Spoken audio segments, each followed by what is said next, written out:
Good afternoon, ladies and gentlemen, and welcome to the Co-op Podcast, episode 178. I'm your host, Richard Bailey Jr., and today I'm joined by Mr. Gary A. Swaby. How's it going, Gary? Hey, how's it going, man? I'm doing good. Enjoying the rest of the weekend. How you doing, Rich? Also doing good. Enjoying the weekend as well. Way too many games to play and not enough time to play every game, but I'm going to do the best that I can. We're also joined by Mr. Jake James Lugo. How's it going, Mr. Lugo?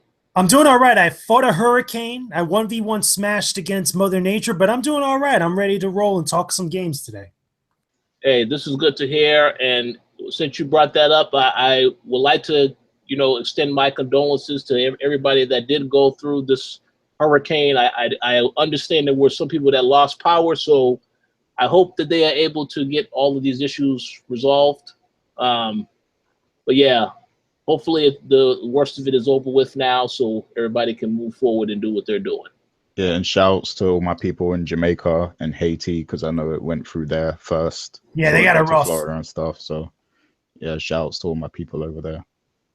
Yeah, absolutely. Send our well wishes to everybody. So of course, we, as everybody already knows, last week we did a quarterly report. It wasn't a co-op, so there's quite a bit of topics that have developed in the last week or so that we're going to get into. But before we do that, we of course have to talk about what we have been playing, because we all been very busy, this last week. So, Mr. Lugo, how about you go first and let us know what you've been playing? So I've been playing a couple different things overall. I have a new review up on the site now for River City Tokyo Rumble over on the site right now. You guys can check out my full review of that game on Nintendo 3DS. Has all the details on there. I scored it pretty well. I think it's a sleeper hit or a hidden gem on the 3DS for 2016, which is pretty cool. But I've also been playing two other games currently at the moment that have been really significant, besides other review games that we can't get into right now.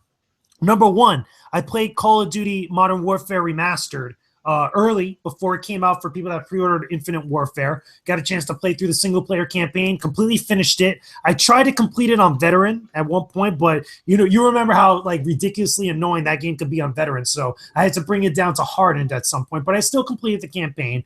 Enjoyed it. It still holds up even now, all these years later, but I'm curious to see how the multiplayer is going to be when that finally gets released to the general public on PlayStation 4 and on PSN and stuff. So that was a hell of an experience. We got a chance to actually check that out. I streamed it, had a lot of fun. The other one I actually got to experience, which Gary could also talk about a little bit soon, is the Dragon Ball Xenoverse 2 closed beta, where both me and him got a chance to check out the game early. Again, the beta is going to open up to everybody else very soon if it hasn't opened up already. Got a chance to check out how the game has been shaping up, see what's new, see what's interesting, see what's different over its predecessor. Overall, I still feel, granted it's a beta that we checked out, that the game still needs work up to its final release. There's a couple little nitpicks that I had, including stuff with the map, stuff with the camera during battles, some of the boss fights that I experienced. I got the chance to fight a double Uzuru battle, which is both Nappa and Vegeta turning into the giant apes called Uzurus. And you get to fight both of them at the same time, but the camera really kind of gets messed up during the course of the fight, even with the lock-on feature and stuff. There's also a couple little instances where I feel that the AI isn't really programmed necessarily right. There'll be at times where they're really dumb doofuses and just completely just eat up all of your attacks so you could just run right through them. And then there'll be other times where they have a little bit more oomph and stuff, but they're still not programmed to the point where they could be a challenge. This could also be due in part not only it being a beta, but also the fact that it's still lower level tiered missions and stuff. But I feel like some of those things could be adjusted from now till the final release, maybe with some patches and such like that. The other thing too I want to mention that I think is a point, and then I'm going to pass it back to you guys, is that I feel that in the beta, during the time when I'm actually running around the main hub area, I feel like there's a couple little annoying design choices where, you're not able to see a map of the locations where you actually fast travel. You can look at a specific listing of names of areas you could go to, but there's no map to actually show you it's it's going to be near this area, it's going to be near this area and stuff like that. I feel like those are basic things that could only make the experience a little bit better, and it's just confusing to me where it's not implemented like that. It's just implemented in a much more basic, much more generic way that I feel like could be a little bit more hassle than it needs to be. But that's just me. Overall, I still enjoyed the beta for what it was. Can't wait to check out the final release when it finally comes out. So is it safe to say that this game should be called Dragonfell Xenoverse 2? Because, no, it's not like that. It's yeah. not along those lines. It's not fail. Remember, it's still a beta. It still has time within the next couple of weeks to change up or adjust a couple things. But I feel like, those are things that Dragon Ball fans or just fans of the previous games, Universe 1, still need to pay attention to and should be vocal about it to Bandai Namco to make it a little bit better of an experience for everybody that picks up the game on release. Oh, yeah, absolutely. I agree. But I do want to make a quick comment before we move on to Gary. I think you guys already said earlier, when they made the announcement that this game was coming out this year, you guys said, well, that seems a bit too early for the game to be coming out because they didn't really give it that much time to really develop a sequel. And there's probably still some questions about, well, what's different this time around? So I will hope that the beta at least showed some of the differences. If not, and it's the completely same game, well, that might be a problem for some. But I don't know, man. I look forward to hearing what you have to say about that, Gary. And for those that do want to check out the video, I know Gary's already done a couple videos, probably going to be doing some more on the game. So, Gary, let us know what you've been playing, as well as your thoughts on what JJ had to say about Dragon Ball so far. Yeah, so yeah, obviously I've been playing the Dragon Ball Xenoverse 2 beta as well. And I definitely agree with JJ's concerns. Like you said, Rich, it did seem like a fast turnaround a fast transition between the first game and this one, because the first game came out literally like last year around April or something like that, and then they announced earlier on this year that they were coming out with a sequel, and it's coming this year. So it seems like they're reusing a lot of the same stuff. And with the beta, I really got a sense of that. Like even the missions and stuff, some of the missions take place in like the exact same story points as in the last game and stuff like that. Like the time patrol mission that I did in the video that I recorded, that exact same mission is in the first game. But it seems where the biggest difference is going to be is with the connecting with other players and stuff like that, because all that stuff is completely new, like the hub areas and stuff. We only get to see one major hub area in the beta, but there are going to be others in the full game. And I'm really excited about that stuff because it seems like you can do a lot more with other players and stuff when you meet up with them, and it seems a lot more interactive. So that's what I'm really excited about, because I feel like it's going to connect a lot of Dragon Ball fans and stuff like that. And ultimately I definitely agree with all the concerns JJ had about the games and stuff, but I look at these games as completely fan service. Like these are by far perfect games. Like these are mechanically, these aren't great games. Like the fighting is very it's not even real fighting. You can't compare it to something as complex as like a Street Fighter or a Tekken or something like that. It's not a real fighting game. This game is literally just a simple action game designed to give fan service to people who love Dragon Ball. And me personally, I'm okay with that, because I think these are the most fun Dragon Ball games that we've gotten in years, because there's been a lot of them that sucked, like mainly the ones that tried to be real fighting games and tried to do what Street Fighter and stuff like that are doing. Those ones kind of sucked, but this is more of just a simple laid back action game. And if you're okay with that, then you might have fun playing it. But if not, if you're looking for something a bit more intricate in terms of gameplay, then this might not be for you ultimately. But so far, I'm having fun with the beta. The closed beta the open beta, sorry, actually begins October 15th. So I'm looking forward to that, because then a lot more people will be in the game, and I'll be able to connect with a lot more people and stuff like that. And then in about 2 weeks or so, the full game's coming out. So I'm definitely looking forward to experiencing, the full game itself. I haven't actually got as far as JJ yet, because he got the beta earlier than I did. So I haven't seen some of the other missions that he's done and stuff like that. But I'm definitely looking forward to getting deeper in the beta. Besides that, I've just been playing, you know, the usual Overwatch and a bit of Final Fantasy here and there. Nothing to really report there. Oh, I also started Deus Ex Mankind Divided as well, and I'm enjoying that actually. It's really good. Sometimes I got to take my time with it. I gotta like practice patience with that game sometimes, because like there'll be a side mission that I'm trying to complete, but I don't have the right abilities that I need to finish it. So then I got to go back and forth to other missions and stuff so that I can level up and unlock, you know, different abilities and stuff, and then go back and you know, beat another side mission that I intended to do before. And that can be annoying and very tedious. But I do like the fact that there's so many different ways to approach, you know, a mission. Like if a mission is in a certain building or something, there'll be multiple ways that you can get in, and there'll be various obstacles depending on the type of abilities that you've unlocked and stuff. So that's kind of cool that there's multiple ways of approaching things.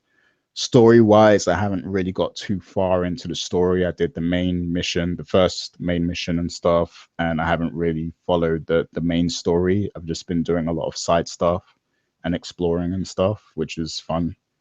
So yeah, not much to report besides that. So yeah, that's what I've been playing.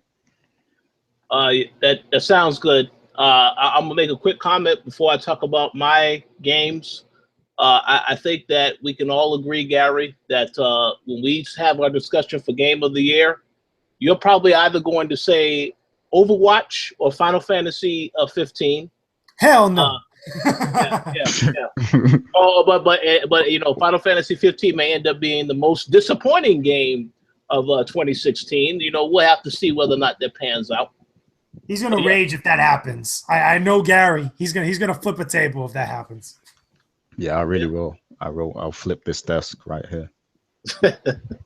No, we'll see. We'll see. Glad to hear you've gotten back into Deus Ex. I've decided that I won't be able to get into that anymore because I've been pretty busy, and I'm going to be busy for the next couple of weeks. But I definitely will jump back into it at some point. So, what I've been playing. Okay, well, first and foremost, I actually wrote a review for Gears of War 4. It is on the website right now. The game is fantastic. I did score it a 90 out of 100. The campaign itself was interesting. As I said in my review, it's more of a passing of the torch to the new generation. So for that reason, there's a lot of things that, you know, you have to have people like Marcus Phoenix in the campaign because that adds credibility to the team that they are trying to introduce as the future team. But for what it's worth, the campaign was a lot of fun.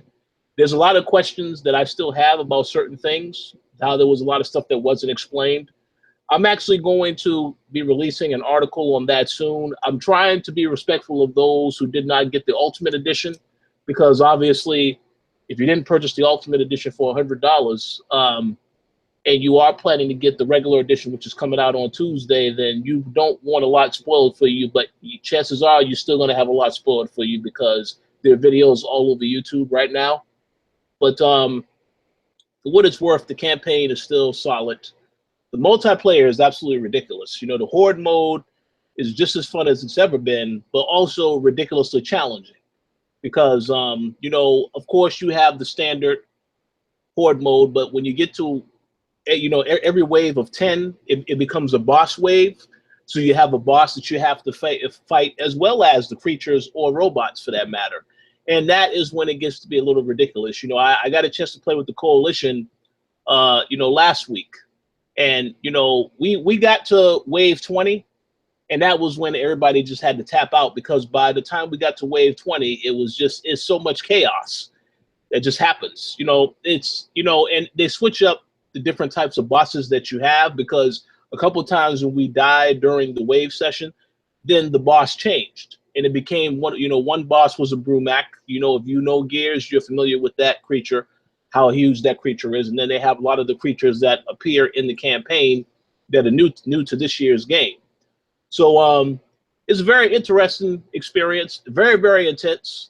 I believe the main thing that you learn from playing this game is you need to have teammates that you can rely on, and communication is absolutely vital, because a lot of people will try to go off on their own and be a hero and get themselves killed. Then they expect for you to save them.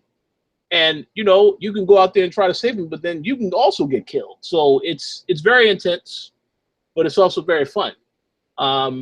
Last night, I did go back into Horde mode, and I got to actually Wave 47 with a couple other people. But I don't even know how we pulled that off, because once you get that close to the 50th wave, difficulty is absolutely ridiculous. You know, the enemies are twice as difficult, the weapons are twice as more effective against you, and it's just the decks are really stacked against you. But what I will say again, you know, the Koalition, they did an excellent job. I'm not talking about this website. You know, yes, we reviewed the game, absolutely. I'm talking about the Koalition company. They did an excellent job on this game, to the point where I would say, you know, I think that this franchise is in very good hands. I think if you was to compare what they've done compared to what 343 has done with Halo, I'll tell you right now, the Halo multiplayer was fantastic, but I still do not like the way they handled the campaign completely.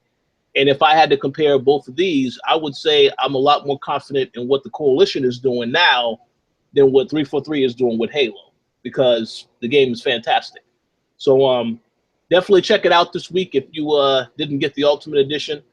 It is worth the price. And I'm pretty sure Microsoft is going to have a lot of the Ultimate Edition on sale, you know, as we get deeper into the holiday season. But the game is definitely worth picking up if you're a Gears fan, or if you're a fan of third-person shooters in general. It's worth your time and money, absolutely. I'm looking forward to playing that, because I don't have an Xbox One, but I will be playing that on PC at some point. So I'm looking forward to it. Oh, yeah. I'm glad you brought that up also, because I didn't mention that. I did mention it in the review, but yeah, you can play both the campaign and multiplayer on cross-platform. So if you have a friend that has Windows 10, you can do the campaign co-op with them, or you can play them on multiplayer in either the Horde or any of the versus modes. And, you know, to me, I think is a really big deal, because that will keep the shelf life, I think, a lot more. It's going to be much more fresh, because you have PC players able to jump on as well. So definitely, absolutely a game that I would recommend checking out if you are interested in that type of stuff. One other thing I want to mention, I also had a chance to play Mafia 3. I think that this game is, first and foremost, the people who wrote the storyline for this game, the writing is spot on solid. There's a lot of things that you can like about this game. I'm not going to give any spoilers or any of the, because there's a lot of people that maybe they've already seen some stuff online. Maybe they're thinking about getting it. We are going to have a review for it sometime next week. I don't know, because, again, I just got the game on Friday, so I just really started playing it for most of this weekend. But the game is fantastic in terms of the storytelling, of how it organizes. There are a couple of things that are a little problematic, but I see what they're trying to do with the storyline, with the setting, the fictional setting of New Bordeaux is great. And a lot of people draw comparisons to Grand Theft Auto. I could see some of those comparisons, but there are a few things that are little question marks that you definitely ask. They have a system where you're able to call in, whether you need more equipment or supplies to do a mission, you're able to call in, and that stuff appears immediately. However, they do not have a fast travel system, and that is a little bit of a question mark, because, you know, a lot of times when you play a mission and you die, then you will start wherever. You don't respawn to the same mission point. You basically respawn anywhere. I've had a couple missions where I would play, you know, I try to break up a gang activity, and I would end up responding either back to the original safe house, which, you know, you spend most of your time in the very beginning, or I would just end up somewhere else randomly, nowhere near the scene of where I was at before. So I don't know if they're going to have anything to address that. I did think the loading times were a little, not as ridiculous as Recore, but maybe just a little bit, maybe not quite as fast as I would have hoped. But again, you know, I think some stuff is going to be addressed. I understand the people who bought the game on PC have had a lot of issues and there was a patch that was released. When I purchased this game on PlayStation 4, there also was a patch. So I don't know how messed up the game was prior to that day one patch, if it had any issues whatsoever. For the most part now, I haven't had any issues with the game from a performance standpoint. But obviously, you know, I'm still very early in the game. But what I can tell you again is the story is great. I see what they're doing with the storyline. When you have the action encounters, some of the animations are great. Some of them, you know, maybe it's a little bit repetitive that you see after a while, like it's the same old. But there's still a fun element to the game where you'll definitely want to check it out. But I really can't say for sure too much else because, again, I've only really started playing this game. I'll have a lot more to say later this week. But for those that either already have the game or are thinking about getting the game, I would say right now maybe it's definitely something you want to do some research on. But it isn't too bad so far. Is it a little bit repetitive? Yes. But I'll have more to say later this week. I've been hearing some things because I know there was some issues with the frame rate and stuff like that, and I think they issued an update and everything for it now. But yeah, I've heard mixed things about the game so far, but I definitely want to check it out at some point. Yeah, I mean, I could see a lot of the issues they're talking about. I know the frame rate thing, that was a massive. It was nothing but a lot of people who didn't like that. You know, 30 frames locked on PC. A lot of people, you know, they lost their mind over that news. So, and then I know that the developers said they were looking into it. They did say that they were going to release a patch, but they also said that patch may take about a week or to 2 weeks. I don't know if that patch is already functional now, but yeah. I think it's out now. I heard somebody say that they've got 60 frames now. So. Okay, well that's good. Yeah. That's good. But I could definitely see where some people would say the game has a few issues. I mean, I've only really scratched the surface of what it has to offer. I'm still very early in the game, but I'm pretty sure I'll have a lot more to say about that later this week, and I'll give my thoughts. But so far, I do have to applaud the writers because the way they set this up is it's like it's a documentary that's telling you about the character, and then you're actually reliving the moments of what led up to the current situation. So the way they handle that stuff is great. That's probably one of the best things about the game so far. But I'll have more to say on it once I've had more time with it this week. So stay tuned for that because I definitely will be reviewing that as soon as I get the opportunity to do so. But that's pretty much all that I've been playing and pretty much what all you guys have been playing as well. Feel free to let us know in the comment section what you guys have been playing, or if there are any games that you're looking forward to. We'll be very curious to hear that. So we're going to jump right into this week's show. We have a couple of topics to talk about. First and foremost, you know, Mr. Lugo informed us right before we started the show that the Nintendo NX rumors, more news has come out about the NX. So, Mr. Lugo, please feel free to let us know what this new information is. So here's the thing. We had a couple NX rumors that dropped late last night, about 19 hours ago, almost 20 hours ago, I want to say, here or there. Came out on Reddit. Now, this information has been somewhat verified. There's been a bunch of it that they verified the source, that the person that gets giving them the information, that they would know this type of stuff, and everything seems to check out. Now, we obviously have to still say that it's rumors, that's a big deal, because there is still no official confirmation about anything from Nintendo themselves. One of the things that we were talking about before we started recording is that we might be getting a Nintendo Direct very soon. Hopefully, at least, you know, towards the end of December into next month. But again, it's anybody's ball game at this point. So here's some of the stuff that came out from the actual leak, quote unquote, or at least the information that's coming from this major retail outlet. Now, the major retail outlet is not named. I don't think it's GameStop, but it could be any one of the big ones like Walmart, like Toys R Us, like Target, Best Buy. It could be anyone out there. But there seems to be a very decent amount of information coming out of this. So, number one, they talked about the marketing materials of the NX, including that one of the phrases seen on a poster for the NX, you know, promoting the NX in stores, like when you would walk into like a GameStop and you would see some of those different posters talking about or showing and promoting the different consoles and stuff. One of the phrases is called interact with your game on the go. That seems to be a thing that obviously matches up with the home and portable gaming console hybrid type of idea that the NX is going for. There's a strong co-branding effort with a Mario launch title on many of the posters. Now, this is not confirmed or denied as of yet by Nintendo, and obviously, we haven't heard a lot about this type of thing yet, but it seems like they're using Mario on a lot of the promotional materials for the NX, which would make sense because it's Nintendo. It's obviously Mario's their biggest mascot. This doesn't really confirm if there's a Mario launch title game that's coming out with the NX at the time that it's released, but it is significant where they're using their characters to promote their console and they promote their system and stuff.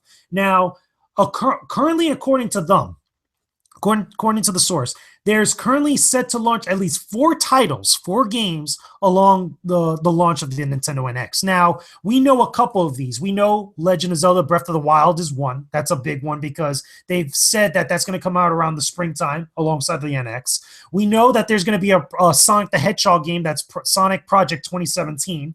That is confirmed already to be on the NX. We just didn't get an official date. That could be one of the launch titles for the console. Now, we have 2 other titles that are mysterious right now. One of the things I believe that a lot of people seem to be talking about for a very long time could be a Metroid game. That could be a thing. I know that's been talked about for quite some time, not been confirmed, obviously. And the other one could be a Ubisoft title. Now, the reason why I say that is because there was an interview not so long ago from a Ubisoft executive talking about the NX, praising it and saying different stuff like that. I wouldn't be surprised if that's a third-party game, if not maybe another first-party game down the line that we just don't know about at the current moment.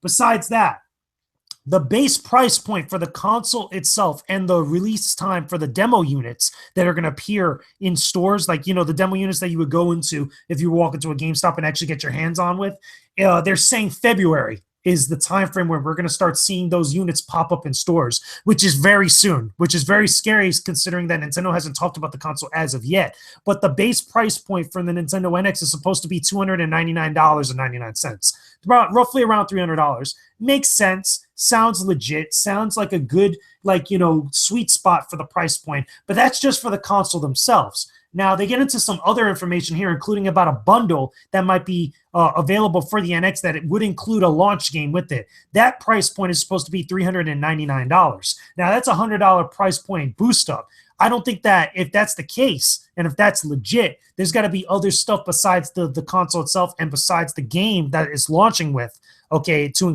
justify that $100 price point. Maybe some extra stuff. Maybe there's some other things that we just don't know about it just yet because, again, no official information from Nintendo about this console as of yet, and we're cutting it very close if all this stuff is turning out to be real. Now, some other stuff about this that is pretty significant that it's not a huge deal, but is interesting information to know. The packaging of the Nintendo NX is going to be bigger than the Wii U's packaging. That means that maybe they're rearranging stuff in it as of the moment. Maybe there's more stuff coming along with the console than just what we saw with the Nintendo Wii U. We also have the color coding of the actual packaging and stuff, which is supposed to be white and blue. Now, if you remember, the Nintendo Wii U was blue and white. That was the colors that they used on all the promotional material, the packaging themselves, for all the accessories that were sold in stores. That was the color scheme for it. Now, for the NX, it seems like to be the inverse of that, which is kind of cool. I can understand a little bit of consistency there, similar as far as color skews and promotional material based on all the stuff that's part of your ecosystem. Now, one of the other significant things is that the packaging still says Nintendo NX on it.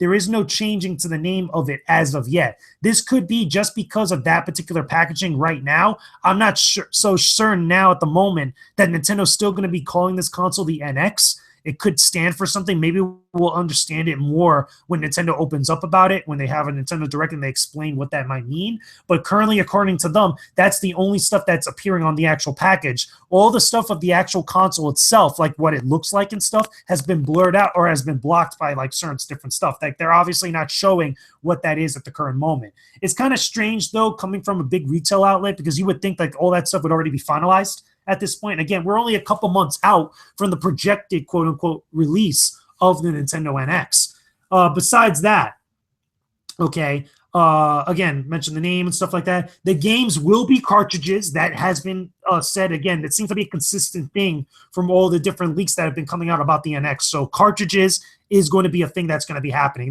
There's a lot of sources that have been confirming that. So I wouldn't put it past them to actually work with that. Maybe bigger than the Nintendo 3DS cartridges. Maybe looking a little bit different. I don't know. Nobody knows at the current moment right now. The other thing, too, they talked about 4K streaming. Now, 4K streaming, this has to do with stuff with, like, Netflix. This isn't talking about the games themselves. I don't think the games themselves are going to be native 4K.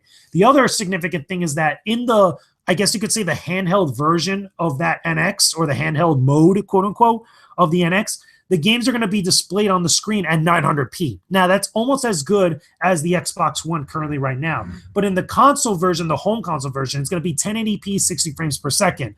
No word on if the actual 900p is also going to be 60 frames per second, or is it going to be 30 frames per second. There wasn't no comment on that at the moment when this leak came out. But that is pretty interesting. So I want to get your guys' thoughts on all this information. That's a lot to come out about the NX, coming from whatever that source specifically. Again, it hasn't been named, but it seems to be kind of legit. And from what they're saying is that they're verifying a lot of this information as time goes on. Maybe some of this stuff will get debunked. There was some stuff that was mentioned about compact flash cards, saying that they were either 32 or 64 gigabyte variants of the flash cards, I guess the cartridges for the games themselves. But that itself, since then, since it actually went live, has been debunked. But let me know what you guys think about this, both Rich and Gary. I'm just at this point, like, there's been so many rumors and things. I'm just excited to, finally see it. Like, I actually like it's strange because I've never actually anticipated like a Nintendo announcement this much before. So like, this is the first time I'm actually like really eager to see what it's all about, and I'm hoping that they do actually come out with that information sometime soon. I know there was a rumor. Rich said the date earlier, I believe. What was the rumor date, Rich? October 21st is the rumor for the direct that will focus on the NX. That's cutting it very close, though. I mean, again, like, we're already in the beginning of October, and like we would expect like a press release, maybe a talk about it on the Nintendo official Twitter. There was a thing not too long ago where they were talking about the Nintendo, store in New York, where they were saying they were going to register, they were going to do some stuff for a private event, but it ended up not being NX related. Like, whatever it is that they're planning, they're cutting it very close to this release date. I don't think it's coming out in spring. I think it's going to get pushed back into the holiday season next year. I mean, maybe they're taking some cues from Apple, because like Apple will announce something and like it comes out within like 2 weeks or something like that. Now this won't be the case with the NX, of course, but like maybe they want to announce it and have it release a few months down the line, pretty much. Like maybe they just want to they don't want to make an announcement, and they want to keep it under wraps for as long as possible until it's ready to be released and stuff. So I don't know. The only thing that I find suspect, though, out of all this stuff is that the retailers are getting the demo units in February, because that's not only close to the release date or the projected release date that they were talking about, but that also means that everything with this console is practically done at this point, if they're confident enough to put those demo units in retail stores. And the thing is that because we haven't had no Nintendo Direct, we haven't had them talk about this console like that. That seems a little weird to me. Like, I feel like that would be something way down the line. Yeah, it does sound weird, and it seems like they're taking, a big gamble on this. But at the same time, if they're that confident, maybe they know something we don't know, or, there's some kind of feature that's going to be, a big deal. Because, I mean, nobody expected the Wii to blow up like it did. So, I mean, maybe it could be another case of the Wii and, them innovating and doing something different. And I really do think they've got the potential this time around, because they've got the software and they've already confirmed, like, we already know that there's going to be Pokemon and other things of that nature on this platform. So, maybe it's going to be a big deal, man. So who knows? All right. I do have a few comments to make about this news. First and foremost, the rumor $299 price point, that seems pretty fair to me. But that the other price that you said when you add a game, additional $100 more, $399, yeah. $3.99. I don't know about that. I mean, I think maybe $3.49. You want to try and make it around that price point, but I don't think that I for some reason I think that $3.99 is, you know, people do have an option to get a PlayStation 4 Pro for the same price. So I'm not sure if that $3.99. It's got to be the bundle. It's got to be the launch title game that they put in together with it. Like, I can understand a Mario title being bundled with it, or maybe even the Legend of Zelda Breath of the Wild as a bundle. That makes sense to me, but that would only account for maybe $60 and stuff. Like, what was that other $40, or what other else stuff comes with the bundle that's going to justify that $100 jump? Yeah, exactly. That's the question to be asked. And then also, as was already brought up, you know, I know that there was a rumor going around about the October 21st reveal date. But the question that I have now is, what exclusives, what Nintendo games are coming out this fall? Because it obviously, I don't know if Nintendo would say, well, let's talk about the NX now before the holiday season, and then discourage people from buying any of our products during the holiday season, or let's just wait until next year. So I wanted to ask if you guys know any Nintendo games that are actually supposed to come out this fall besides Pokemon Sun and Moon. Well, we have a couple now. Pokemon's the only one I know.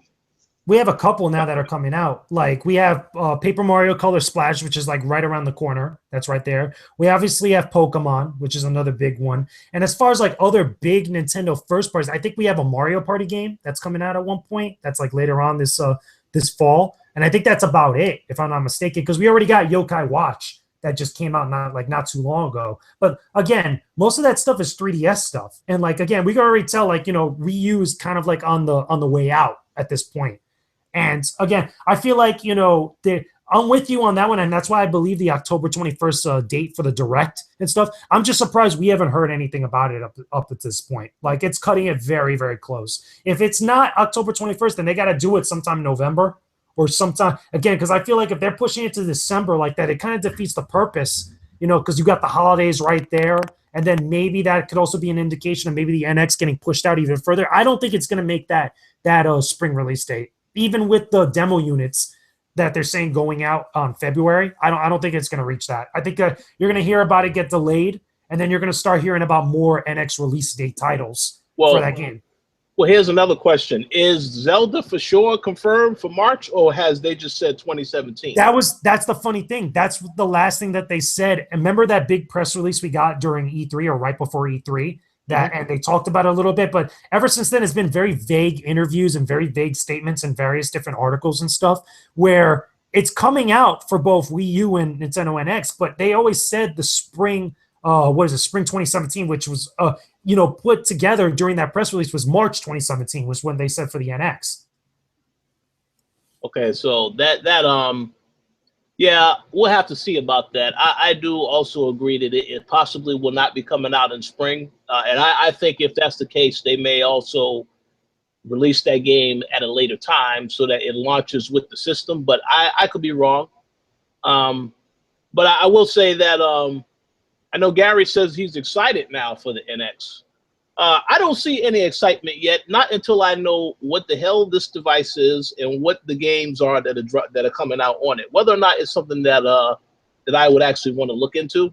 Yes, it's a very interesting strategy by Nintendo to not reveal any information, and then this device is coming out in a couple of months. But I'll have to wait and see exactly what their plans are, because they seem to be very confident in how they're handling things. So we'll see how that goes. Yeah, I mean, you know why I'm excited for Nintendo system though? Because like right now with Sony, like we have a PlayStation coming out that's gonna run, well, it's gonna upscale 4K and stuff like that, but there's no exclusive software. Like, where's the exclusives?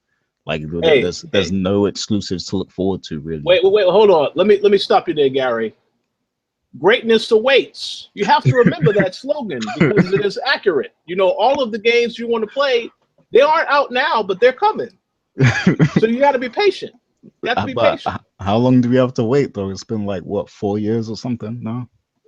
I think they said, well, you know, we had Uncharted this year. You still have Last Guardian. We are going to talk about some of these games later on because there's another topic on here. But you have Last Guardian coming out. A lot of people are looking forward to that for some reason. So I guess that, listen, it's there's other stuff coming.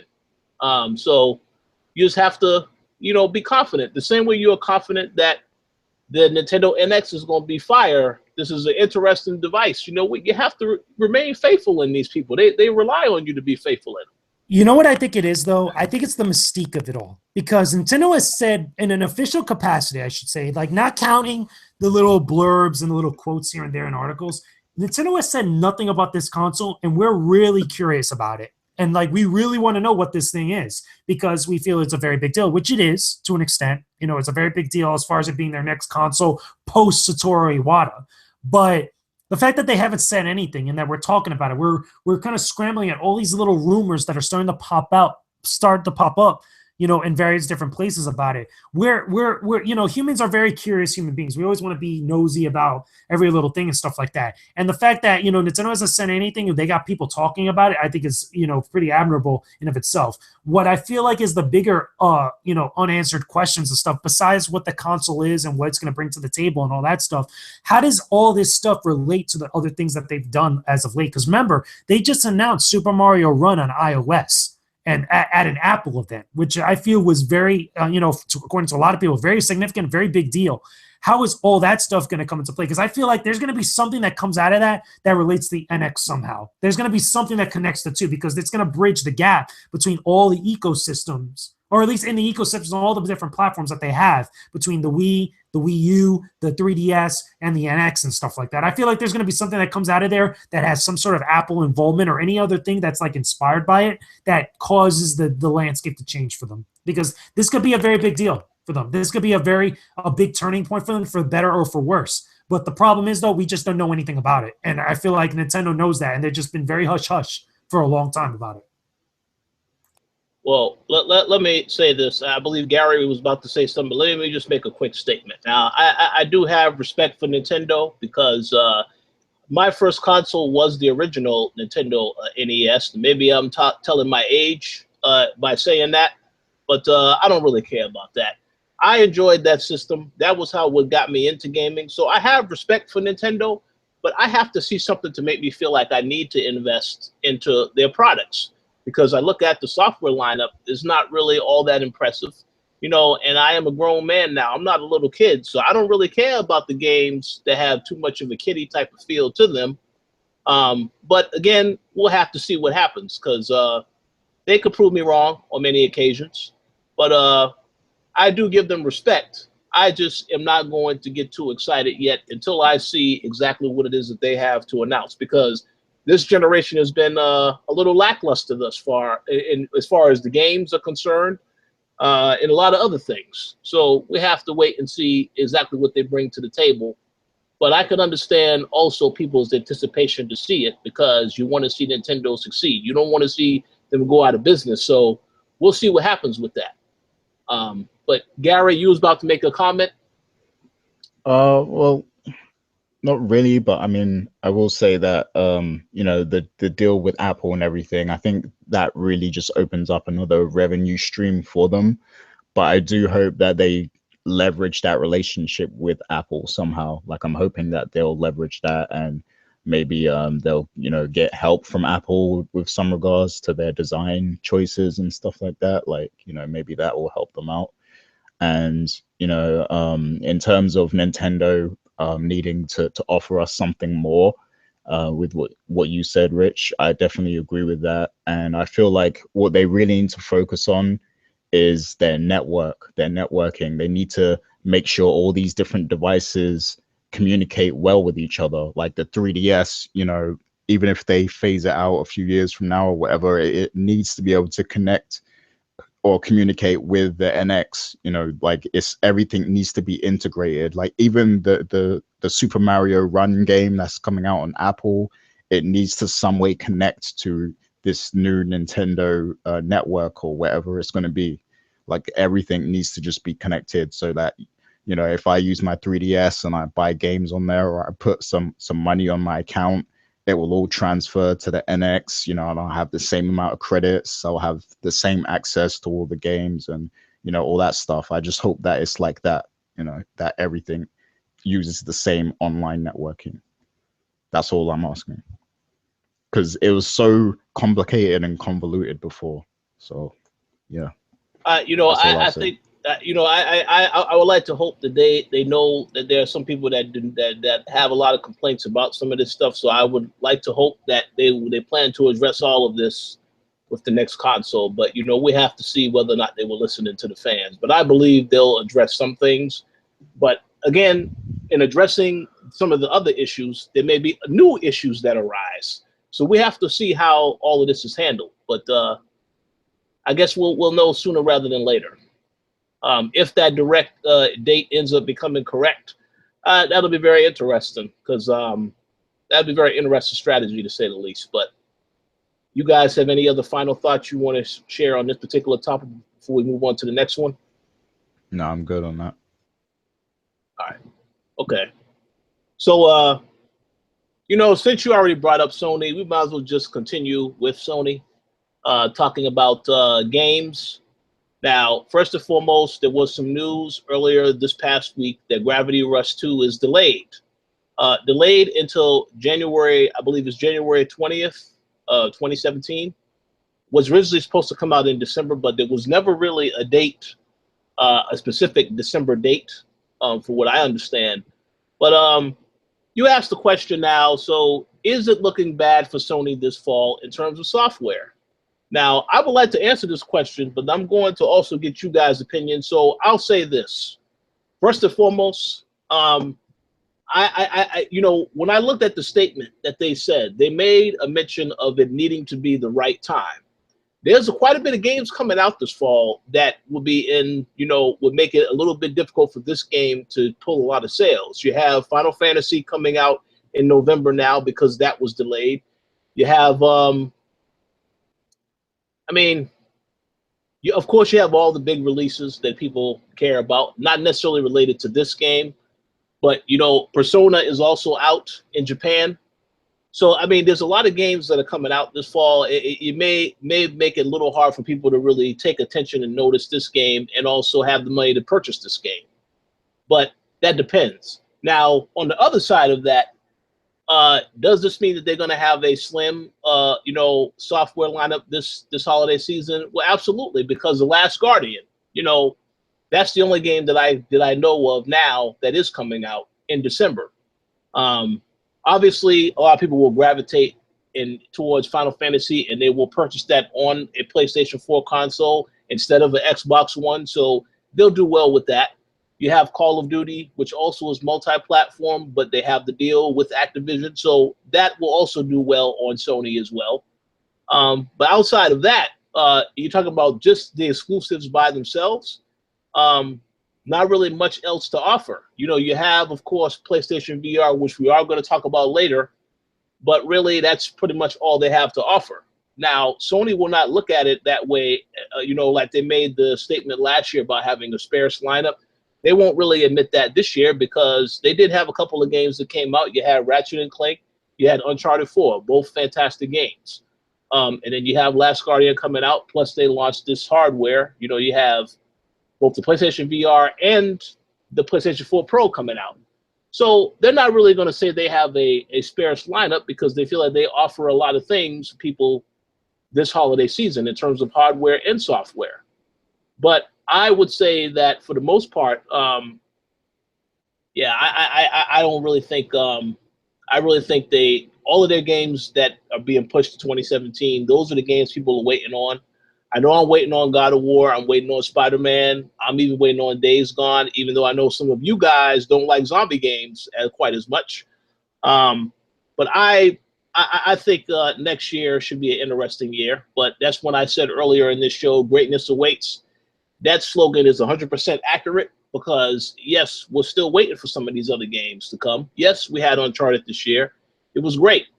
But the games that they showed at that Sony conference earlier this year at E3, man, all those games look fantastic. That conference didn't miss a beat.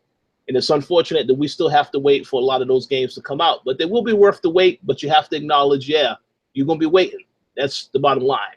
So what do you guys think? How about you go first, Gary, since you asked this particular question? Do you think that because Gravity Rush 2 was delayed, that now Sony is in bad shape for the holiday season? Well, yeah, I know I posed this question, but I am actually glad that Gravity Rush got delayed because like there's so many games coming out like this fall, but from the third party. And see, that's the reoccurring theme of this generation. It's always the third party that comes in to save the day because the third party have been dropping nothing but quality games back to back, each year. Whereas their exclusive offerings really haven't been that impressive, especially on the PlayStation platform. So that's my thing. Like, when are we gonna get Uncharted 4? It was a great game, mechanic wise and everything. It was a great game. I wasn't a huge fan of the story itself, but gameplay wise, it was good. It did what it needed to do. And Bloodborne was great too. That was a great exclusive. And then Infamous Second Son, that was like a launch title, but it was very short, and those are the only 3 games I've really been somewhat impressed by, since the PS4 has been out. And that's where my biggest concern lies. And like every time we get some exclusive that's coming up, we start to see these delays occurring. Like Gran Turismo was supposed to come out this fall and they delayed that game. They didn't even talk about it at E3 or anything. They just, decided to delay the game. And, that's what I'm talking about, where, it's not that impressive. Now, there are a few exclusives coming, like the World of Final Fantasy game is one that I'm really looking forward to. And that's only on the PS4 and PS Vita, which is great. But again, that's a third party company. So it's pretty much a third party offering, but it's exclusive to PlayStation. So, but that's cool. At least they've got that. And then, PSVR. Now that's definitely going to add something to the PlayStation lineup, which is cool, but the only thing is it's got like a $300 entry fee to it. That's the only thing. Like, you got to get a whole new device just to play a lot of these different VR titles that are coming out as well. And I think that's the most important thing. And the VR titles that are coming out, a lot of them are pretty much tech demos to show you what the technology can do. Like, you're not going to get an expansive experience like you would in Uncharted and stuff like that. It's going to show you what can really be done in VR pretty much. So that's my, that's the way I see it. That's my concerns with the PlayStation platform as of now this fall. But I don't know what you guys think. I have a comment to make, but Mr. Lugo, give us your opinion first.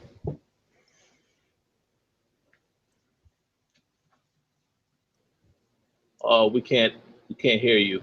Microphone. Snowball. Technical difficulties. Well, no. There we go. Can you hear me now? Yeah, there you go.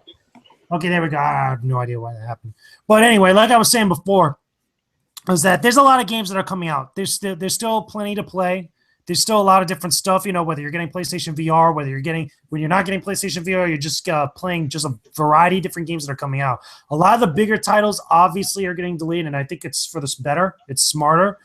There's also other games, again, like Gravity Rush 2 that got delayed and stuff because they're going to get sandwiched between some of these bigger, more kind of like, popular releases that people are curious about. Like, obviously, Gravity Rush 2 should not come out around the same time as The Last Guardian because there's a lot of people that are curious about that game like that. Same thing with Final Fantasy 15. Those are games that people have been waiting on for years for one reason or another, whether you're really into it or you just have a morbid curiosity of like how that saga is going to end for each one of those games. The point is, though, is that I think it's smart for them to push some of these games back out to next year.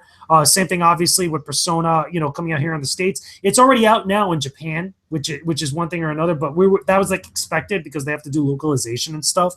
But it doesn't really bug me as much. It just gives more time in between big releases to play some of these things because I'm curious about The Last Guardian. I'm curious about Final Fantasy 15. I'm going to be playing Infinite Warfare. I want to check out Persona 5 when it comes out. I want to check out Horizon Zero Dawn. Like, there's a lot of these different games that I really want to dive into, and I want time to play all of them. Yeah, this is absolutely correct. You definitely you wouldn't have the time that you want if it was all coming out this fall. I mean, again, I'm not going to make an excuse for Sony. I could understand why the game was pushed back. I don't like the fact that they announced this game with the release date at E3, and then they decided to delay it. Now, that's another issue completely. But it's okay for them to delay it. But I did want to address a comment that Gary made when he said that this generation has been about the third party. There is some truth to that. You know, I would say more so for Sony than Microsoft, because the Microsoft games this generation haven't been horrible. Now we can say Recore, that was a game that had a lot of issues, but Gears, Forza Horizon 3, fantastic games. And then if you go back to a couple other games they released, Sunset Overdrive, this is a game that people are still asking, when is it coming to PC? Microsoft hasn't said nothing about that yet. But I think you are correct about the third parties coming to, coming to save the day, as you quoted, to some extent. But I wouldn't say so much for Microsoft. Now, we can obviously point out the fact that Microsoft had a couple of third-party deals, which I still don't think that was a wise decision. You had a game like Tomb Raider come out last year, the same day as Fallout, and them thinking that, oh yeah, Tomb Raider is going to do well. I'm pretty sure that game didn't sell as well as they hoped because Fallout was out at that time. So I'm not really a fan of how they do these third-party deals. Another game, Dead Rising 4, which is coming out in December, which is a timed exclusive, which will be out on PlayStation 4 next holiday season, 2017. I'm not a fan of the third-party deals Microsoft does. I understand why they do them, but I think it would be a lot better off if they just focus on their own games, building lineups that people want to see, and also making things a lot more diverse. I know that they delayed, a couple of games, a couple of games we didn't hear about at E3, such as Crackdown.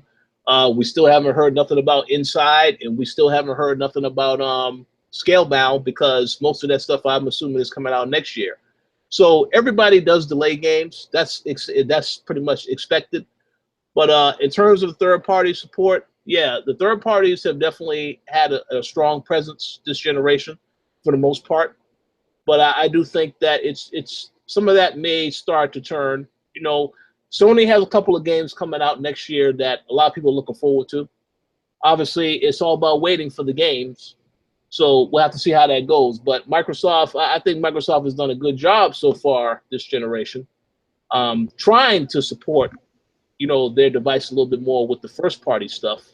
But you make a good point. It is a point that could be argued about the third party support. But we'll see how things go as the generation continues. Oh yeah, I definitely agree. Microsoft has done a great job with their exclusives. You had Sunset Overdrive, you had the Forza games every year, you had Halo. You had some really good things on Xbox, and now you got Gears and you got Dead Rising coming. So there's been some good exclusive offerings on the Xbox for sure. But Sony, it seems like we're always waiting, and I guess that's why they chose that slogan, because we're always going to be waiting this generation. Yeah, you're right. I mean, but is that similar to how last generation was, where we also had to do a little bit of waiting? But I mean, there was no shortage of games when Sony did release them. You had Last of Us. There's so many games. There's so many to really describe. Yeah, I mean, they had a lot of hits last generation, in my opinion. Even early on, they had Heavenly Sword. They had Warhawk. They had a lot of good games last generation, and consistently as well, in my opinion. Yeah, so maybe you'll see a lot more of that. I mean, I think that, well, one thing I will say is, when I look at if I was to try to make a guess and look into 2017, I would say Sony. I have a very good idea that they're going to have a very big 2017. I don't really know if I could say the same for Microsoft, because I know why they got Scorpio coming out. There's a lot of games you don't really know are coming out. We know about Crackdown, as I said earlier. We know about Scalebound, but I don't know what else they got coming out. I would assume another Forza, a Forza 7, perhaps. But outside of that, I don't know what else they are going to announce. So I am curious to see what they do announce. But as for 2017, I think Sony has a lot of great stuff coming, so all I said is people just have to wait. But I totally understand the decision to delay this game in particular because, as you both have already said, it's particular audience in mind. It will not be something that has a chance to sell well if it came out when a Final Fantasy is out at the same time and all these other games are out, because it's just too much. And in January, when it's coming out, that's actually a good time because it's right before Horizon comes out and all these other games are coming out in February. So that's not a bad time to release it. But we'll see how that goes. You guys have any other final thoughts on this topic? Any final statements before we move on to the next? No, I'm good. I'm good. Awesome. So to stay with Sony for a quick second, Gary's favorite company, Bethesda, a while back they released a statement saying that the upcoming Fallout 4 and the upcoming Skyrim remastered game would not have mod support on the PlayStation 4 because of the issue with Sony not agreeing to mod support. Now we have an update on that, and that is that Bethesda says that they have come to an agreement with Sony for it to have mod support. So do you have any thoughts on this, Gary? Yeah, I think it's a great thing for, you know, the console people, because now you finally get to know what it's like to use mods. So I hope you guys enjoy. Have a great time with the mods, people. Enjoy the features that, you know, I've enjoyed for years now. Oh, see, you shouldn't have sounded like that. That's just that's terrible. That's horrible. No, you know I'm trolling, but you know, like this does raise a question. Like I wanted to ask you guys, you know, because I feel like, me personally, I feel like mods aren't as big a deal as they used to be anymore anyway. Because like when PC people talk about the benefits of gaming on PC, rarely does mods come up anymore. It used to come up a lot, you know, quite a lot, especially like last generation and stuff. It used to be one of the main factors that people brought up, but nowadays it's like I don't see people modding as much anymore, and I'm not sure whether that's because the companies have kind of altered their games to where modding isn't as accessible as it used to be, or you know, if it's just not as popular or as not as much of a bragging right anymore. And you know, now that it's on consoles and stuff, it's like PC gamers, like I haven't heard any people, like, because usually the PC elite people would troll and say, oh, we've had that already and yada yada yada, like I just did, but I haven't even seen any of that kind of talk. So it's like, do people even still care about mods anymore? Like, is this something that interests you guys, like that mods are on consoles now and stuff? Honestly, not really. I mean, I think that people now these days make it a little bit more of a bigger deal than what it actually is. Mods have always been a big deal in the PC space as far as like being one of the advantages of being able to game on PC over consoles, because consoles is a little bit much more of a closer platform. It's more where you're just getting everything already kind of done for you, where with PC, there's a lot more open-ended freedom to do stuff that you want, but it's like a much more kind of like what you put into it is what you get out of it type of deal, at least from my interpretation of it. But with this one, what I think is the interesting thing about this is that, like, remember, not too long ago, Bethesda was making a big deal where I feel like this confirmation came a little bit from Sony, like having their hand forced a little bit, because Bethesda kind of put them on blast on social media not too long ago when they said, like, you know, we want to give you mods, but Sony's not letting us do it. Maybe that had to contribute a little bit to this.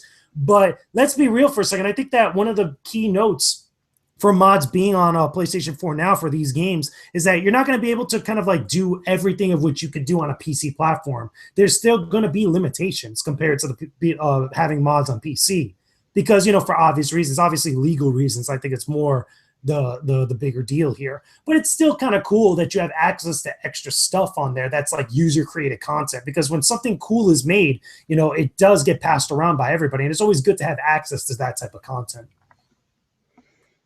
Yeah, for sure. I mean, the only times I really use mods these days is like usually they're not like game enhancing mods. They're more like fixes and stuff. Like sometimes there'll be a game you play and you might need a fix or something to make it look better or something like that, to improve the visuals or the stability. So, you know, like basically fixes is more what I would use nowadays. But I did play some mods in Fallout 4, but only after I beat the game. Because the thing is, to me personally, like to use a mod in like a Fallout or Skyrim while I'm playing through the story just kind of takes away from the game that they already made, kind of thing. So I would only actually use the mods once I've beaten the game and I'm just having fun. Because there's a lot of cool mods out there. Like there's a lot of cosmetic mods. There's stuff you could build in Fallout. There's ways to boost your money and stuff like that. Like there's a lot of cool stuff that you can do. And, you know, some ridiculous stuff as well. Like if you look on YouTube, they're like people put giant animals in there and, you know, all sorts of crazy nonsense they put in the game. But ultimately they don't appeal to me as much as they used to. Like it's just a cool thing that you can do here and there, but like ultimately I'm all about the core game that Bethesda or whoever have developed. Like that's the main attraction to me, and mods are just like a little side thing that I can choose to do if I want to. That's just the way I see it. Yeah, I just was going to say, yeah, that's a very good way to look at it. In my personal opinion, you make a very good point, because you want to play the game as it was originally intended. You don't want to really use a mod that can maybe take away from some element of the game or make it too easy or so on and so forth. So I understand that. I have to say something right now. It may be somewhat controversial, but it's accurate. You know, the whole mod support thing, you know, that this all started with Microsoft when the announcement was made that Fallout 4 would have mods on the Xbox One.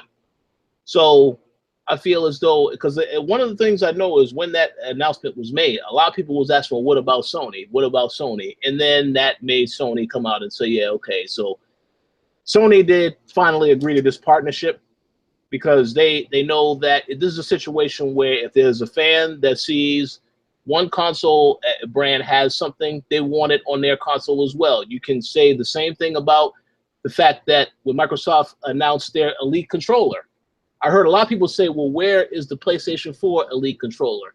And we even saw a, you know, I guess you want to say a fake, you know, not a real name brand, but we saw another PlayStation 4 Elite controller on, you know, that was being sold at Target.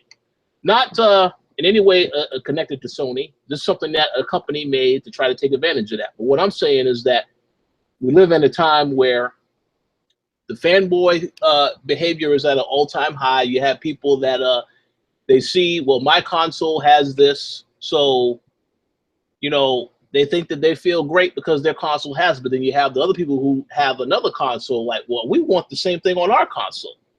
So it's just a back and forth thing over and over again. I don't really think the mod support is a big deal, because again, like I said, I don't have a gaming PC yet. I will eventually get one. I know I've been saying that since maybe the co-op episode #1 or whatever several years ago. But I am going to get one soon. But I just think that mod support, it depends on the game, I guess. It depends on the experience. Some people may think it's a big deal. I don't really think it's a huge deal. But obviously now, you know, console owners want to feel as though they have something that is more competitive than with PC. And that's why, you know, now you have mod support on certain games on Xbox One and PlayStation 4. But regardless of that fact, it will still never be the same as PC. We already know PC is at the top of the list. But I guess those that want mod support, they have it now on Fallout and the upcoming Skyrim remastered game, which is good for them. I don't really care about it, though. Just like you, Gary. You know, I feel like you should play the game as it was intended.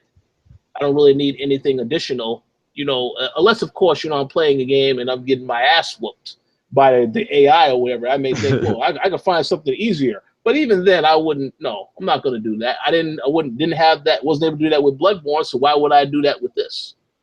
But yeah, because like, you know, sometimes I have like, you know, other PC buddies and stuff, and like when they see me playing a game on Steam, they might be like, oh, what mods are you using for that?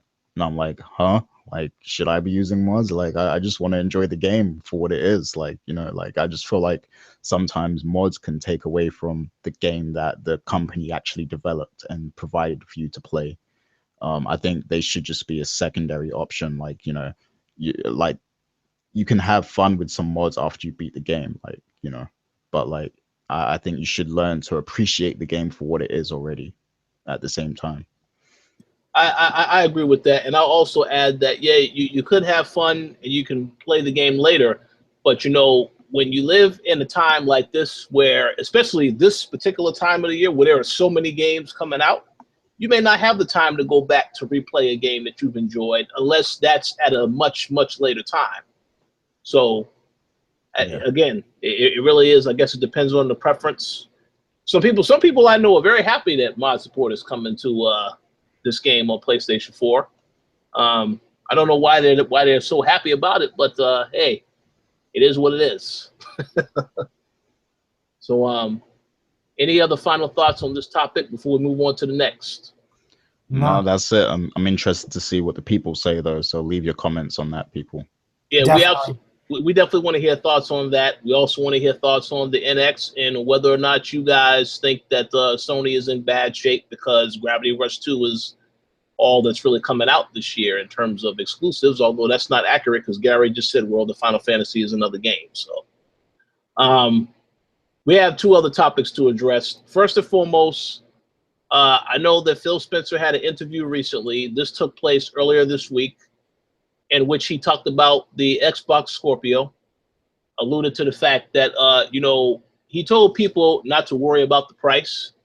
He made a couple of statements. One statement in particular when he had said that when they made the Xbox One S, they already had an idea of how that was going to be priced, and they wanted to make this device around the same time.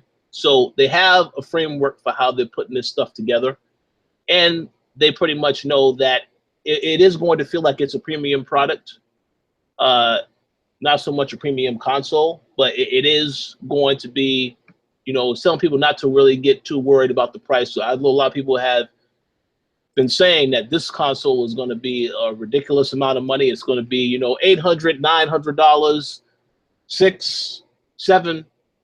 But, you know, I just wanted to ask the question. So do you guys think the Xbox One will be affordable?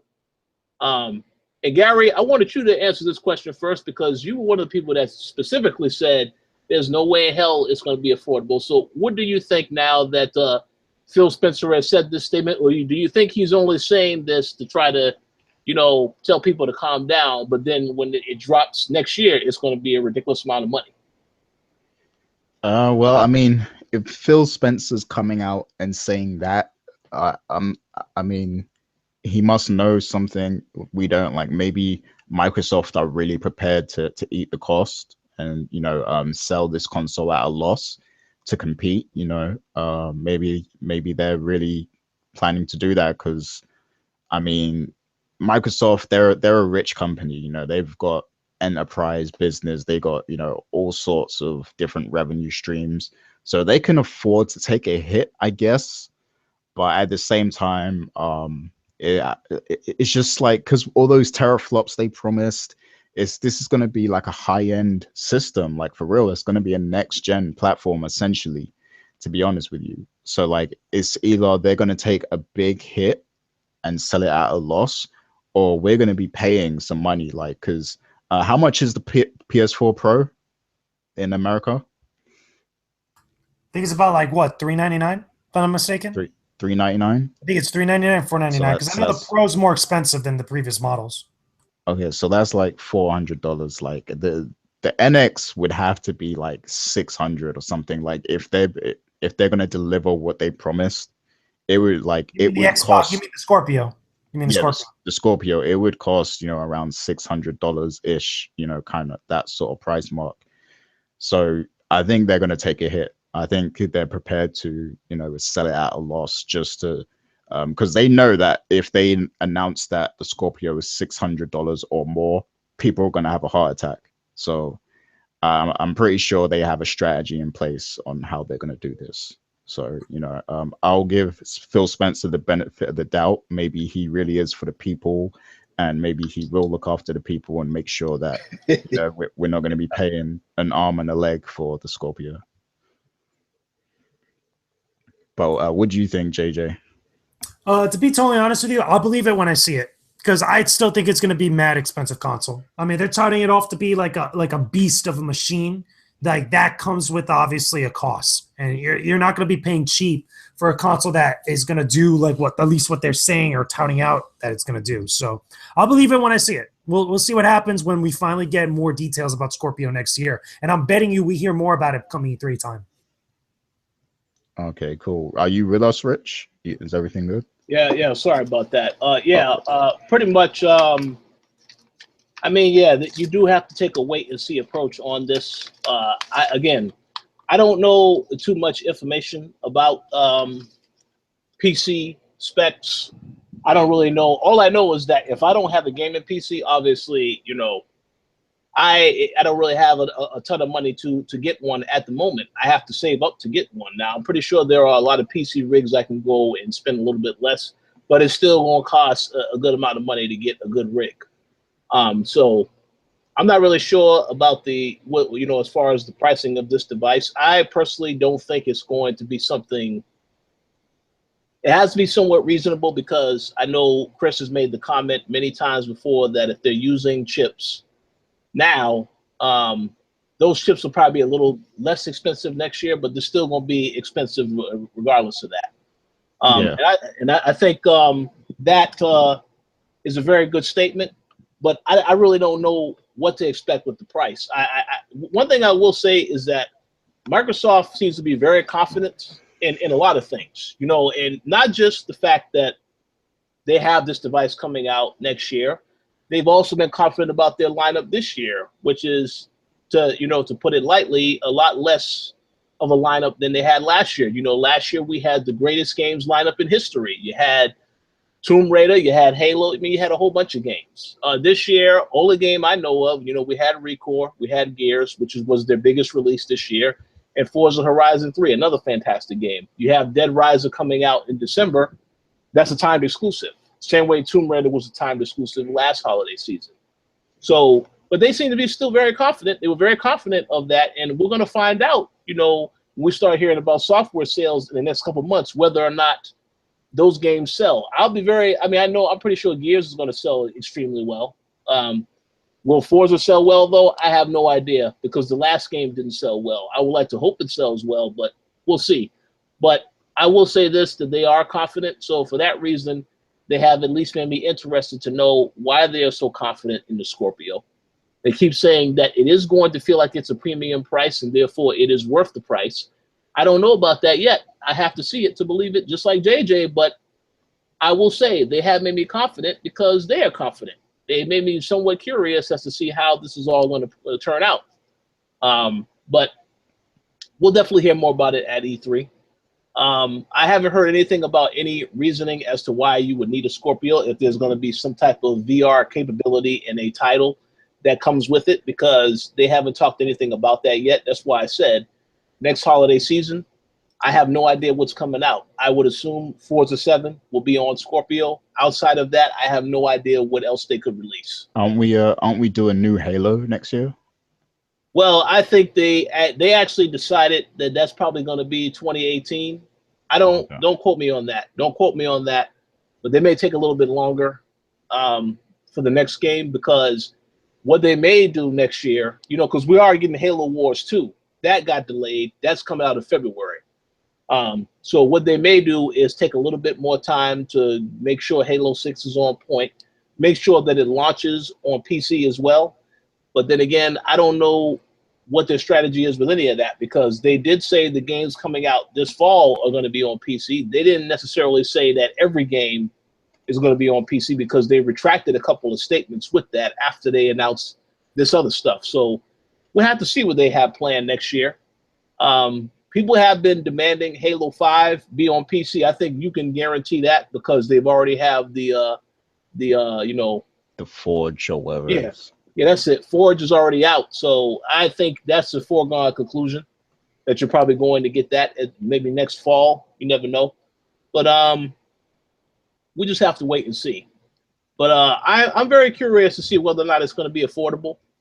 I don't necessarily believe it will be affordable because, again, it feels like it needs to feel like it's a premium product. That means it's probably going to cost more money. So we have to see, though. Microsoft have the work cut out for them. They not only have to sell us on a device next holiday, they also have to sell us on the software for that device, which is already going to work on Xbox One and Xbox One S as well. So I'm very curious to see how they're going to pull this off. It's interesting. Yeah, I mean, the only way I can imagine that, you know, it's going to be affordable is if they're willing to take a bit of a loss here. So I think that's what they're going to do. I think that, you know, at E3 or whenever they, you know, show us the Scorpio, they're probably going to have, you know, some big tech demos from Crackdown and Halo. What's the next one? 6? Yeah, Halo 6. Yeah, Halo 6. They're probably going to have some tech demos for those games, and particularly, you know, just to show us the benefits. It's going to be in 4K, like probably native 4K and everything like that. So, you know, I think they have a plan in place right now. So I'll definitely give Phil Spencer the benefit of the doubt here. But it's still hard to believe that it will be affordable for me, you know. Yeah, it's definitely hard to believe that because you know how much this technology is supposed to cost. So we'll have to see what that's all about. I do look forward to hearing more about the device. But yeah, we'll see. So any final thoughts before we move on to our last topic for today? No, that's it from me on that one. Okay, so this show has been about PlayStation for the most part. Of course, you know, we have to talk about PlayStation VR because it will officially be out next week. A lot of retailers, I've been getting nonstop emails about this device, about the fact that there are launch events happening all over, a couple at GameStop, a couple at Best Buy, so on and so forth. Now, before we ask the main question, there was something that you brought to our attention, Gary, where they said that there was an issue with HDR support. Would you care to enlighten us on this particular issue with this? Yeah, so basically to use the PSVR, you need to connect to, you know, from the PlayStation to the processor for the PSVR. And the thing is, it doesn't support HDR. So like if you have a HDR TV, and you know, obviously Sony made a big deal about saying that HDR is now available on all PS4 systems. You know, they even released an update and made it available for the original PS4 model and everything. So, you know, you can use HDR on the PS4 if you have a HDR TV. But the problem is that because this processor doesn't support HDR, when you connect to it, you can't use HDR no more. So that means, you know, to use your PSVR, you have to connect to this processor. But then when you're finished using PSVR and you want to go back and play Uncharted or whatever exclusive you can find, you're going to have an issue because you have to disconnect and, you know, reconnect every time. So yeah, if you're running HDR at the moment, it's going to be very tedious connecting back and forth to the PSVR processor and back to your regular setup with the TV and stuff. So yeah, you have to do a lot of connecting and disconnecting basically every time you want to switch. I got you. Okay, well, so now you asked the question, is this going to be a deal breaker for some people? So Mr. Lugo, I would like to ask, are you interested in PlayStation VR? Do you plan on getting it at some point, or are you not yet sold on the device? Maybe down the line. I'm still not sold on the device, to be totally honest with you. The whole HDR thing doesn't really faze me as far as my outlook on PlayStation VR, because I think it's more, there's other bigger things to worry about as far as the technology than just whether it supports HDR or not. We have to really think about how this is going to change the way that we play our games, what other types of influences this is going to have on the experiences we have like years down the line. I think that's the bigger stuff that everybody should be mindful about or being worried about as far as like, you know, PSVR and the start of this type of VR technology being implemented into gaming and stuff. As far as me picking it up, I'm not going to pick up PSVR anytime soon. I don't think I'm going to get it around the launch time. Maybe down the line, maybe when there's more games that get developed for it, maybe when we start hearing about more software that's being geared towards PSVR specifically, when they have much more better handling of the technology itself. But as of right now, this doesn't really faze me like that. Yeah, I mean, with the HDR thing, I mean, not everyone will see it as a big deal, but it doesn't affect everybody. But for the people who really care about that stuff and really care about, you know, the HDR quality and stuff like that, it's going to be a nightmare. And, you know, I know it seems like a really small thing, but having to disconnect your HDMI and reconnect it, like, to play PSVR every time, you know, that will get tedious, and it might even put you off even playing the device period after a while. So, you know, it's just something to keep in mind. And I think, you know, the reason why Sony did that so that it doesn't have HDR is to cut costs basically and make the processor a bit cheaper, which isn't, you know, a good thing, especially when you made such a big deal about HDR being available to everyone. Well, that's a very good point. Yeah, I could understand if they did that. That I guess that would make sense. But yeah, you are right. It's not really good to make that HDR update free. But you know, this is what the downside is to that. Here's the thing. I think you and JJ have already alluded to this. We've said it on shows before. I think the software lineup is of the utmost importance for any device that's being sold. I know that I purchased a PlayStation Vita when it first came out, and I was very optimistic in the device that it was going to be a success. It has had some games. It still gets support. You know, it's not this type of support that I particularly care about, because a lot of the games are, you know, JRPGs, or it's just different types of little indie games here or there. I wanted to see a lot more first-party support, maybe a lot of other games. You know, you had a game like Uncharted that came out, and that wasn't even made by Naughty Dog. But they did have the Killzone game, which was made by Guerrilla Games, and I mean, that game was great when I saw it. I never got a chance to play it, but it is a game that I thought was great. But I just think overall, the software is the most important thing. You know, it's going to take them some time to really make stuff for the PlayStation VR that actually is great. There's a couple of great games that are out on it that are going to be coming to it, like Rigs. And, you know, a lot of those games are going to be great. But as you guys have already said, some of these games, they're pretty much going to be, you know, high-end tech demos at that. So I'll be very curious to see. Obviously, when you have a game like Resident Evil 7, I don't know the extent of how long that's going to be, that experience is going to be, whether it's you play the whole game in VR or if it's certain sequences. I don't know any details about that yet, because they haven't really talked about that in that type of detail. But I feel as though the software absolutely is paramount to most of this stuff. But one thing I do know is that the Arkham game, as well as Resident Evil 7, these are timed exclusives for VR, because I did see an advertisement that they had for Resident Evil, which says that it pretty much is going to be exclusive to PlayStation VR for a whole year, which means that with Microsoft, if they have an Oculus partnership or they have another VR device that is going to get announced at a later time, it's probably going to come to that a year later.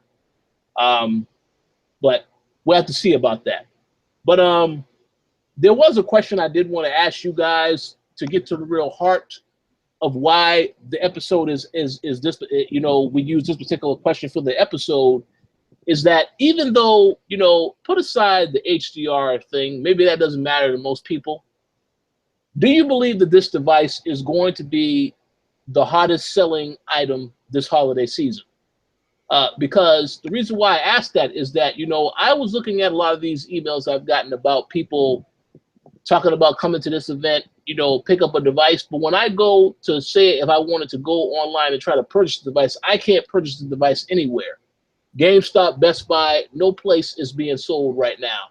So I wanted to ask you guys, do you think this is going to be a top selling item this holiday season, because it's a new experience, it's new technology, and I guess because something people may want to be interested in.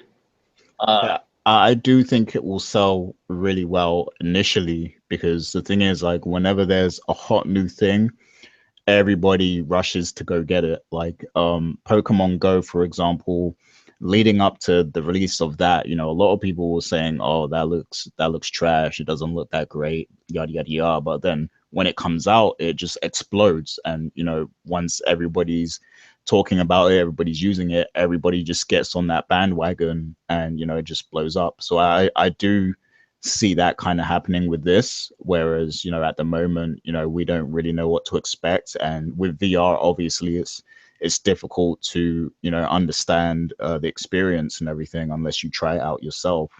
But I do feel like that if there's an initial wave where lots of people do buy it, I feel like it will expand, and then it will blow up, and more people will get on the bandwagon and buy it.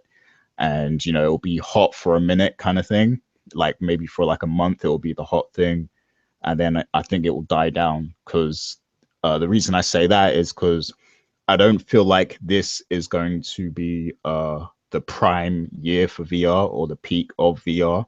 I feel like it needs at least a year or so to really peak. I feel like next year's VR titles will be significantly better than what we've seen this year. Like, because obviously this is just the first wave, and they need to test and tweak things and understand what works and what doesn't.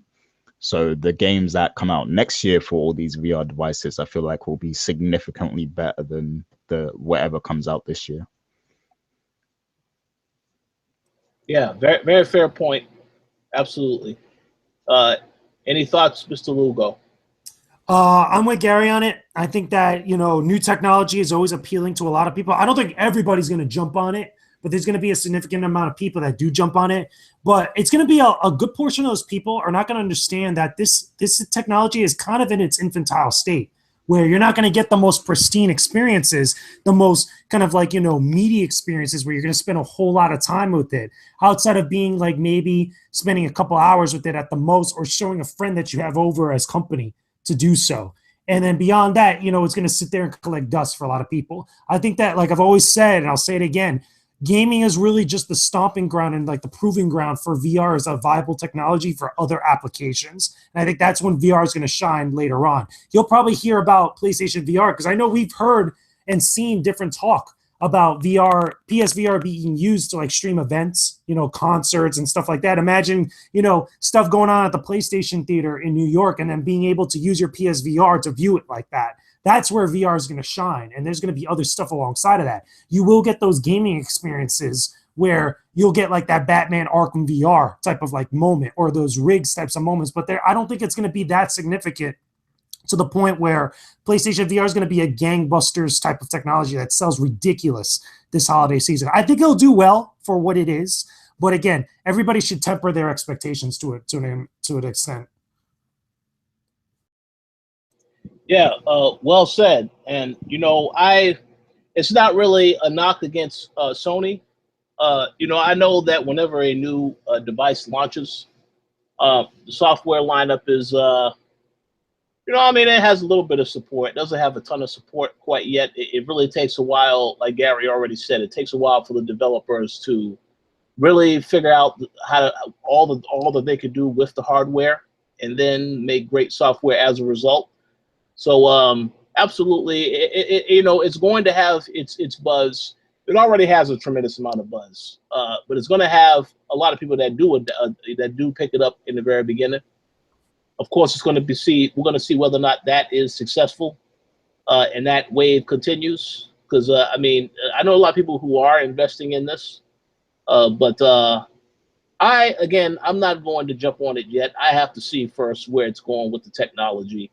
And one thing I will say that I think it should be said, though, Rich, is that this is the most affordable VR tech that's out there now. This is more affordable than the Vive. This is more affordable than the Oculus. Because keep in mind, with those other two machines, you're going to need a beast PC in order to run them smoothly, or at least run them to at least a good, comfortable way, or have a comfortable experience and stuff. With PlayStation VR, at least, you only really need is the console itself and a couple of the accessories and a PlayStation 4 system, and then you're good to go.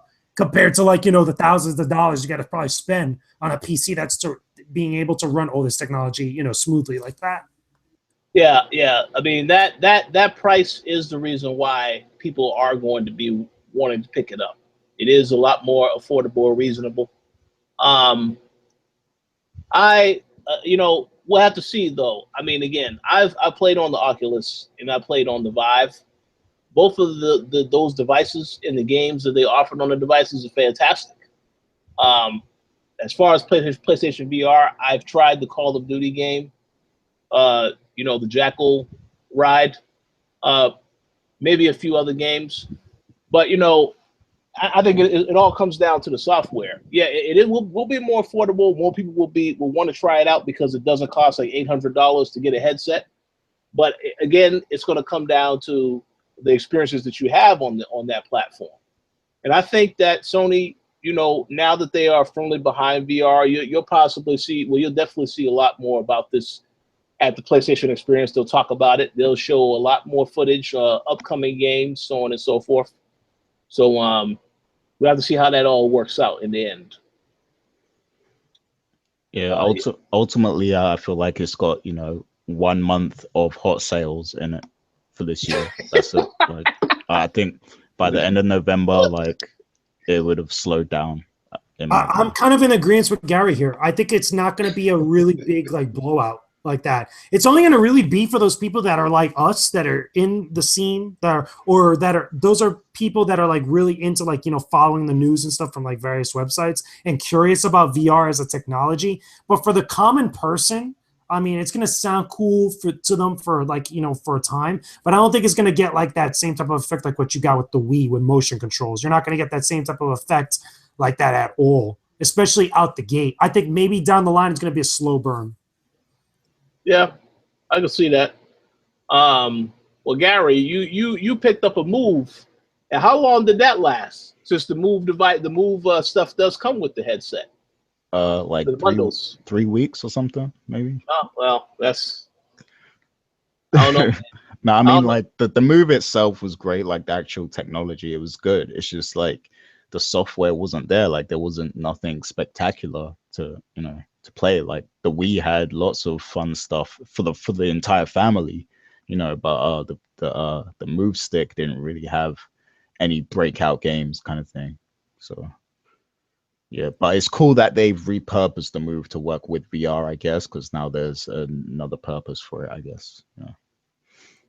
So I'll tell you what we'll do.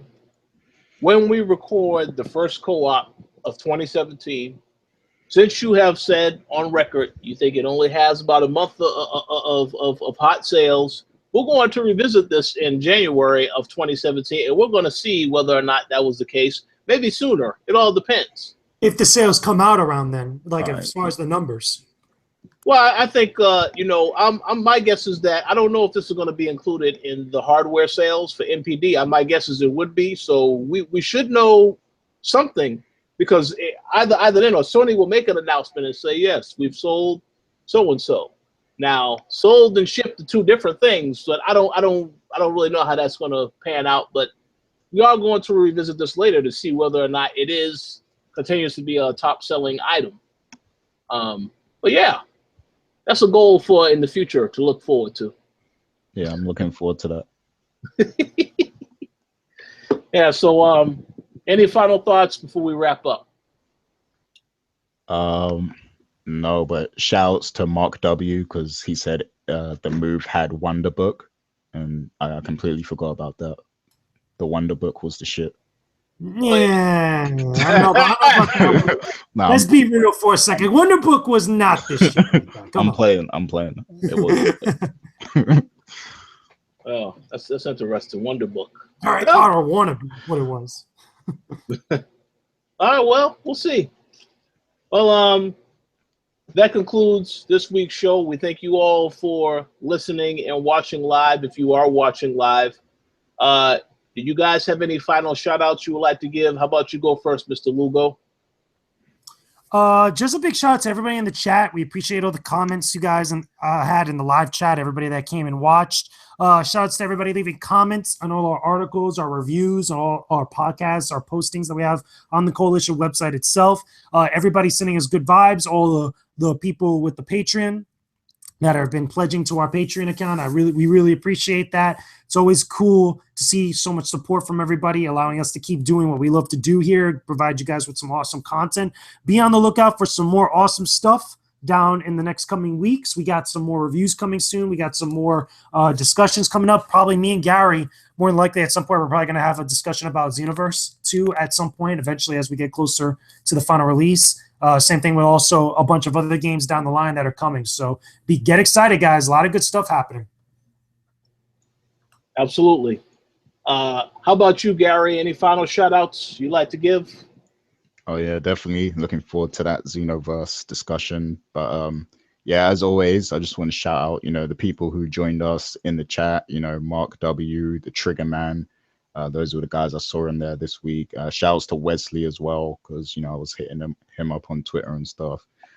And obviously also big shouts to all of the Patreon supporters. That's M. Collins, Sean Gority, Michael Hatcher, Stephen Ferron, Mauricio Aguilar, Himdil, and Alfonso Ortiz, aka Fonzie. Shouts to all of you guys for supporting us on Patreon, and we really appreciate it.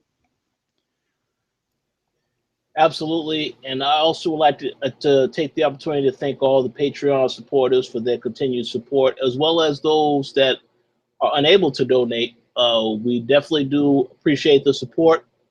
We have a lot of stuff that is coming in the pipeline.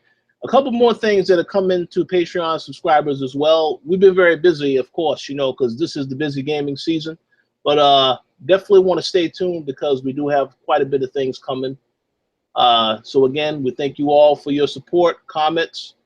Feel free to leave us feedback and let us know what you think about any of the topics we discussed today. And we will talk to you all next week. Take care. And yeah, we'll be in touch next week. All right. Peace.